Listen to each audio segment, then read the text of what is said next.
사랑하는 초업제교회 성도 여러분, 유튜브 시청자, 구독자 여러분 반갑습니다. 김정빈 목사입니다. 간밤에도 평안히 잘 주무셨습니까? 오늘은 2025년 12월 16일 화요일 아침입니다.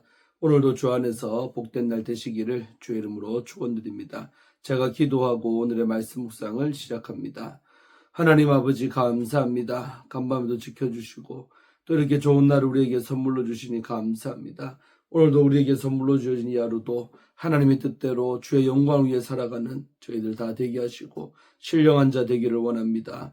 이 아침에도 하나님 말씀 묵상할 때 주의 음성을 듣게 하시고 하나님의 뜻을 깨닫는 저희들 다 되게 하여 주옵소서. 이 시간을 주께 의탁하옵고 예수님 이름으로 간절히 기도하옵나이다. 아멘. 할렐루야. 좋은 아침입니다. 오늘 함께 말씀 묵상하실 본문의 말씀은 여호수아 19장입니다. 24절부터 51절의 말씀입니다. 긴데 우리 한 번만 개역 개정판으로 함께 읽도록 하겠습니다. 다섯째로 아셀 자손의 지파를 위하여 그 가족대로 제비를 뽑았으니 그들의 지역은 헬각과 할리와 베덴과 악삽과 또 알람멜렉과 아막과 미살이며 그 경계의 서쪽은 갈멜을 만나 시흘림낫에 이르고 해 뜨는 쪽으로 돌아 벤다곤에 이르며 스불론을 만나고 북쪽으로 입다의 골짜기를 만나 벤에멕과 르이엘에 이르고 가불 왼쪽으로 나아가서 에브론과 르옥과 함몬과 가나를 지나 큰 시돈까지 이르고 돌아서 라바와 견고한 성 두로에 이르고 돌아서 호사에 이르고 악십 지방 곁 바다가 끝이 되며 또 움마와 아벡과 르호빈이 모두 22성읍과 그 마을들이라. 아셀 자손의 지파가 그 가족대로 받은 기업은 이 성읍들과 그 마을들이었더라. 여섯째로 납달리 자손을 위하여 납달리 자손의 가족대로 제비를 뽑았으니 그들의 지역은 헬렙과 사하나님의 상수리 나무에서부터 아다미 네겝과 얌느에를 지나 랍꿈까지요. 그 끝은 요단이며 서쪽으로 돌아 아스노따볼에 이르고 그곳에서부터 혹곡으로 나아가 남쪽은 수불론에 이르고 서쪽은 아셀에 이르며 해뜨는 쪽은 요단에서 유다에 이르고 그 견고한 성읍들은 시딤과 세르와 함막과 락각과 긴네렛과 아다마와 라바와 소하솔과 또 게데스와 에드레이와 엔하솔과 이론과 믹다렐과 호렘과 벤아하낙과 벳세메스니 모두 19성읍과 그 마을들이라. 납달리 자손의 지파가 그 가족대로 받은 기업은 이 성읍들과 그 마을들이었더라. 일곱째로 단 자손의 지파를 위하여 그들의 가족대로 제비를 뽑았으니 그들의 기업의 지역은 소라와 에스다울과 이르세메스와 사알람핀과 아얄론과 이들라와 엘론과 딥나와 에그론과 엘드게와 기쁘돈과 바알락과 여훗과 브네브락과 가드림몬과 메얄공공과 락공과 요빠 맞은편 경계까지라. 그런데 단 자손의 경계는 더욱 확장되었으니 이는 단 자손이 올라가서 레센과 싸워 그것을 점령하여 칼날로 치고 그것을 차지하여 거기 거주하였습니다. 그들의 조상 단의 이름을 따라서 레셈을 단이라 하였더라. 단 자손의 지파가 그에 딸린 가족대로 받은 기업은 이 성읍들과 그들의 마을들이었더라. 이스라엘 자손이 그들의 경계를 따라서 기업의 땅 나누기를 마치고 자기들 중에서 눈의 아들 여호수아에게 기업을 주었으니 그 여호와의 명령대로 여호수아가 요구한 성읍 에브라임 산지 딥나세라를 주매 여호수아가 그 성읍을 건설하고 거기 거주하였더라. 제사장 엘라살과 눈의 아들 여호수아와 이스라엘 자손의 지파의 족장들이 실로에 있는 회막문 여호와 앞에서 제비 뽑아 나눈 기업이 이러하니라. 이에 땅 나누는 일을 마쳤더라. 아멘. 네, 오늘 본문의 말씀 좀 긴데 함께 먼저 주의할 때 좀 질환감이 있어도 은혜 받기를 축원합니다. 자, 먼저 우리 24절부터 31절은 아셀 지파가 받은 그 기업에 관한 내용들이 쭉 나오고 있습니다. 24절에서 51절은 나머지 족속들의 땅 분배를 다루는데 아셀, 납달리, 단 지파가 기업을 받고 또 여호수아가 유업을 받으며 땅 분배가 마무리가 됩니다. 아셀이 받은 땅은 갈멜과 시올림낫에서 북쪽 큰 시돈에 이르는 길고 좁은 해안 구릉지대로 요약이 되겠습니다. 아셀의 경계가 큰 시돈에 이른다고 되어 있으나 28절이죠. 실제로 아셀은 시돈 거민을 몰아내지 못했습니다. 사사기 1장 31절에 나오고 있습니다. 그래서 시돈은 페니키아의 대표적인 항구 도시로 국제 무역과 해상 활동의 그런 중심지였습니다. 이스라엘을 바알 숭배를 이끈 이세벨의 출신지로 알려져 있습니다. 열왕기상 16장 31절에 보면 이세벨의 고향이 나오고 있죠. 자, 그래서 두로는 경관 성읍으로 아셀 땅 경계에 속한 곳이라고 29절에 말하고 있습니다. 두로는 섬도시로 아셀이 실질적으로 점령하지는 않았고 또 다윗과 솔로몬 시대의 성전건축 자재를 공급하는 중요한 동맹국이 됩니다. 사무엘하 5장 11절, 열왕기상 5장 1절에 나오고 있습니다. 그래서 예언서들은 두로를 교만과 우상 숭배의 상징으로 지목하며 하나님의 심판을 선포합니다. 에스겔 26장, 27장, 28장이 나오고 있죠. 다음으로 우리 32절부터 39절의 말씀은 납달리 지파가 받은 기업에 나오고 있습니다. 납달리 지파의 기업은 서쪽으로는 아셀, 또 동쪽으로는 요단강을 마주한 위치에 있습니다. 납달리의 경계는 남쪽으로 헬렉과 아담이 네겝에서 시작해 요단강까지 이어지고 33절, 그 다음에 서쪽으로는 아셀, 남쪽으로는 스불론과 맞닿았습니다. 34절이죠. 납달리의 요새 성읍 목록에는 시딤, 세르, 함맛, 락갓, 킨네렛 등이 포함이 된다라고 35절에 나오고 있죠. 하솔과 게데스는 이 지역의 군사 또 신학적 우리 중심지로 볼 수가 있습니다. 하솔은 가나안 북부의 최대 도시로 여호수아가 정복한 뒤 불태운 곳이죠. 11장 우리 10절에서 13절에 나오죠. 후에 솔로몬이 요사를 했습니다. 열왕기상 9장 15절에 나오죠. 아수르의 디글랏 빌레셀 3세가 점령하기 전까지 북부 갈릴리의 중심지였습니다. 다음으로 우리 게데스는 납달리 산지의 도시로 도피성 및 레이 성읍으로 지정이 되었습니다. 우리 21장 32절에 나오죠.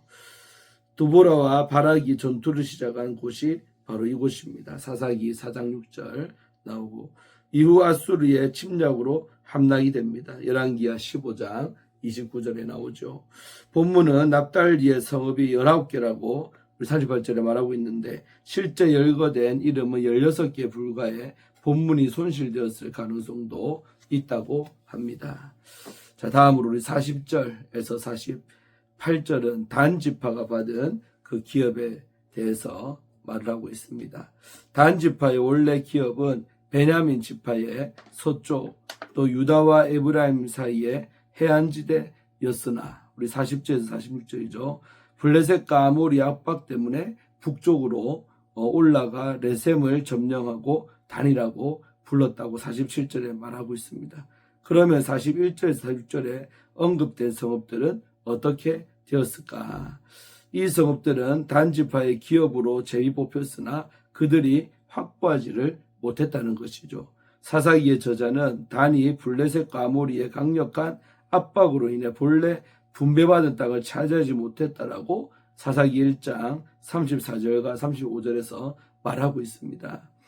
그 결과 소라, 에스다올, 에그론 같은 도시들은 후대의 유다 지파의 소유로 기속이 되거나 다른 지파의 경계 안으로 편입이 되었습니다. 47절은 단 자손의 경계는 그들에게서 나갔다라고 서술을 하는데 이는 단이 분배받은 땅을 상실했음을 상징적으로 드러내는 그런 표현입니다. 즉 확장이 아니죠. 단지파가 북쪽으로 올라가 점령하고 또 기업으로 삼은 레셈은 요단강 우리 바른지 근처 오늘날의 텔단으로 불리는 갈릴리 북쪽 지역에 위치한 곳이 되겠습니다. 이후에 단에서 부엘세바까지라는 표현은 이스라엘 전역을 상징하는 공식적인 그런 말이 되었지요. 많이 성경적 표현이 나오고 있습니다. 단이 북쪽 끝을 따게 된 것입니다. 여로보암이 금송아지 신전을 세운 곳 중 하나가 바로 이 단이었고, 이후 북이스라엘 종교 타락, 혼합주의의 거점이 된 것이 바로 이 단이라고 할 수가 있습니다.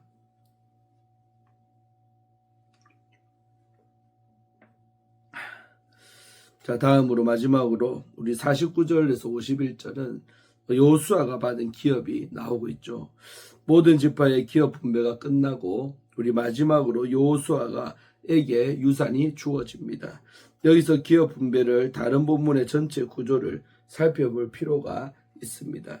왜냐하면 요단강 동쪽 지역에 관한 언급 우리 13장 8절부터 33절을 제외하고는 갈렙이 제일 먼저 유산을 받았기 때문입니다. 또 요단 동쪽 지역은 모세시대의 분배가 끝이 났습니다.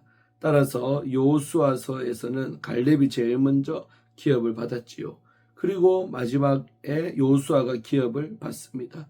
즉 위대한 두 영웅의 유산양 상속 이야기를 시작과 끝에 제시하고 있는 것입니다. 이렇게 함으로써 두 영웅을 다시 한번 주목하게 하고 이들이 여호와께 보였던 신앙의 모습을 상기를 시키는 것입니다. 여호와를 향한 믿음과 순종입니다. 여호수아는 자신의 권력을 남용하지 않고 마지막까지 책임을 다하고 기다렸습니다. 하나님은 그러한 여호수아를 기억하시고 땅을 주시는 것입니다. 50절이죠. 여호와의 명령대로라는 표현이 나오죠. 여호수아가 받은 땅은 바로 에브라임 산지에 있는 딥낫 세라라는 곳입니다.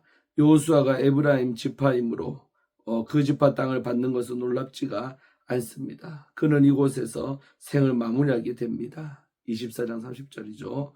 이 성읍은 에브라임 성읍 목록에 나오지 않기에 여호수아가 개인적으로 소유했던 것으로 보입니다. 우리 고든 메티스라는 신학자는 현재 본문을 창조와 출애굽 본문과 함께 언급하며 연결을 하고 있습니다. 51절에서 특별히 주목해야 할 단어가 마쳤다라는 단어입니다. 이 단어는 창조사역의 마무리와 출애굽 시대 회막 제작의 마무리에 등장하는 단어입니다. 이 동사가 구약 성경에서 드물게 사용된 것은 아니기에 새 본문은 언어적으로 강하게 연결된다기보다는 주제적 또는 신학적으로 연결된다라고 보아야 할 것입니다. 그렇다면 참조할 점이 무엇이겠습니까? 창조는 하나님이 인간을 살 수 있는 환경을 조성하신 사건이며 또 출애굽 시대의 성막 제작은 하나님이 인간 가운데 임재할 수 있는 환경을 조성하신 그런 사건이 되겠습니다. 51절은 이 두 사건이 다시 한번 만나는 그런 장면이죠. 땅을 나눈 일을 마친다고 보고하면서 이 일이 회막문 여호와 앞에서 이루어졌다라고 말하고 있습니다. 여호와께서 주도적으로 행하신 전쟁, 땅 분배, 재복귀를 통해 조성된 이스라엘 백성의 거주지, 그리고 준비된 성소, 실로의 회막, 미래의 예루살렘은 이스라엘의 가나안 정복이 역사의 한 시대에 한정된 사건이 아님을 알려주는 것입니다. 아멘. 이렇게 해서 오늘 우리 본문 주에는 마치고 약속은 반드시 이루어진다라는 주제를 갖고 함께 말씀 나누기를 원합니다. 토마스 치솜은 목회를 시작한 지 1년 만에 건강이 악화되어 절망에 빠졌습니다. 그는 깊은 시리 속에서 예레미야의 고백을 묵상을 했습니다. 여호와의 인자와 긍휼이 무궁하심으로 우리가 진멸되지 아니함이니이다. 이것들이 아침마다 새로우니 주의 성실하심이 크도소이다. 예레미야 우리 애가 3장 22절 23절의 말씀입니다. 절망의 한가운데서도 하나님의 자비하심과 진실하심을 붙잡았던 이 예레미야의 고백은 그에게 다시 일어설 힘을 주었습니다. 그 결과 그는 불의의 찬송과 오 신실하신 주를 작곡을 했습니다. 본문은 나머지 지파들이 기업을 분받는 과정을 마무리하고 있는 장면입니다. 겉으로는 단순한 기업 분배 기록처럼 보이지만 그 안에서 하나님의 이 신실하신 약속이 성취되고 있음을 볼 수가 있는 것입니다. 49절은 땅 분배가 모두 끝난 후 여호수아가 마지막으로 기업을 받는 그런 장면입니다. 가나안 땅 정탐 후 믿음의 고백을 하여 하나님의 약속을 받았던 여호수아와 갈렙 중에서 갈렙은 먼저 기업을 받았습니다. 그러나 여호수아는 끝까지 기다린 뒤에 마지막으로 자기 몫을 받았습니다. 그는 지도자의 권위로 먼저 좋은 땅을 차지할 수도 있었지만 모든 지파가 먼저 분배를 받은 후에야 자신이 속한 지파의 산지, 험준하고 척박한 딥나세라를 기업으로 받았습니다. 그러나 그 땅은 새로 건설해야 하는 성읍이기에 그의 선택은 정말 사심 없는 겸손한 지도자의 모습을 잘 보여준다라고 할 수가 있습니다. 50절에 여호와의 명령대로라는 표현은 성경에 기록되지 않은 명령을 가리키는 것으로 보입니다. 민수기 14장 30절에서 하나님은 여호수아와 갈렙에게 특별한 기업을 약속하셨고 본문이 바로 그 약속이 성취된 사건으로 이해할 수가 있습니다. 51절은 기업 분배가 여호와 앞에서 제일 뽑아 이루어졌음을 강조하고 있습니다. 이는 인간적인 계산이나 협상이 아니라 하나님의 주권적인 통치 가운데 이루어졌음을 보여줍니다. 이 구절은 땅의 경계가 영구적으로 하나님에 의해 확정되었음을 선언하는 결론입니다. 오늘 본문은 세 가지 영적인 교훈을 가르쳐주고 있습니다. 첫째로 하나님의 약속은 반드시 성취가 된다는 것입니다.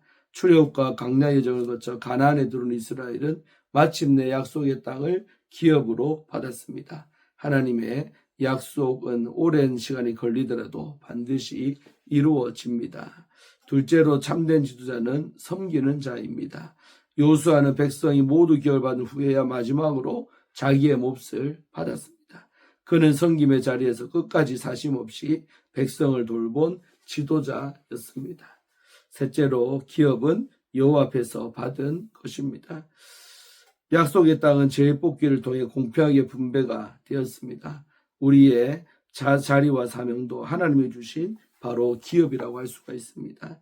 하나님은 오늘 우리에게도 각자의 기업을 주셨지요. 어떤 사람은 넉넉한 기업을 받았고 어떤 사람은 부족해 보이는 기업을 받았습니다. 그러나 크고 작음이 중요한 것이 아니라 하나님이 주셨다라는 사실이 더 중요한 것입니다. 내게 주어진 사역과 직분이 보잘것없어 보일지라도 그것이 하나님의 손에서 나온 기업이기에 우리는 감사할 수가 있는 것입니다. 재건해야 할 딥나세라 같은 현실 속에서도 하나님은 그 자리를 은혜의 터전으로 바꾸어 가십니다. 우리는 여호수아처럼 공동체를 먼저 세우고 신실하신 하나님을 믿고 의지하는 겸손한 태도를 배워야 합니다. 사랑하는 우리 초업제교회 성도 여러분, 하나님은 오늘도 신실하게 일하십니다. 그리고 약속을 반드시 이루십니다. 토마스 우리 치솜이 작곡한 오 신실하신 주 1절은 이렇게 고백합니다. 오 신실하신 주 내 아버지여 늘 함께 계시니 두려움 없네. 그 사랑 변찮고 날 지키시며 어제나 오늘이 한결같네. 이 고백처럼 주님은 언제나 변함없이 신실하신 분이십니다. 약속하신 것을 반드시 이루어가시는 하나님을 바라보시기를 바랍니다. 오늘도 나의 자리에서 믿음으로 감사하며 나아갈 때 하나님이 선한 길로 우리를 인도하실 것입니다. 아멘. 네, 오늘 이렇게 해서 오늘 큐티를 마치겠습니다. 참 내용이 좋지요. 겸손한 지도자 여호수아를 저도 닮기를 원하고 우리 모두도 그렇게 되기를 원합니다. 자, 기도하겠습니다. 아버지 하나님 감사합니다. 오늘도 이 아침에 하나님 말씀을 묵상하며 주의 음성을 듣게 하시니 감사합니다. 하나님 끝까지 약속을 붙들고 마침내 가나안 땅을 분배받을 때까지 많은 시간 걸렸지만 하나님의 약속은 반드시 이루어짐을 우리는 보고 있습니다. 우리 삶에도 이 말씀이 그대로 적용될 믿사오니 나를 향한 아버지 약속의 그 말씀들 더딜지라도 반드시 이루어지는 약속임을 믿고 지치지 말고 끝까지 소망 가운데 약속을 붙들고 기도하며 정말 인내하며 살아가는 우리 성도들 다 되게 하여 주시옵소서. 또한 여호수아처럼 주의 종도 겸손한 종이 되기를 원합니다. 맨 끝에 나의 몫을 차지했던 그 여호수아의 참으로 깊은 마음을 담기를 원합니다. 아버지 주의 종들이 우리 백성들을 위해 성도들을 위해 희생하는 삶을 다 살게 하여 주시옵소서. 오늘 하루도 그런 하루가 되기를 원하고 우리 전 일생이 늘 앞에 겸손하고 희생하는 삶이 될 수 있도록 축복해 주옵소서. 감사드리고 예수님 이름으로 간절히 축복하며 기도하옵나이다. 아멘. 할렐루야. 오늘도 좋은 하루 되시고 저는 오늘도 오전과 저녁으로 2번 풍회를 인도합니다. 3번 이제 인도했는데 많은 은혜가 임하고 있습니다. 끝까지 잘 감당할 수 있도록 오늘과 내일 집중적으로 기도해 주시면 감사하겠습니다. 좋은 하루 되시기를 바랍니다. 샬롬.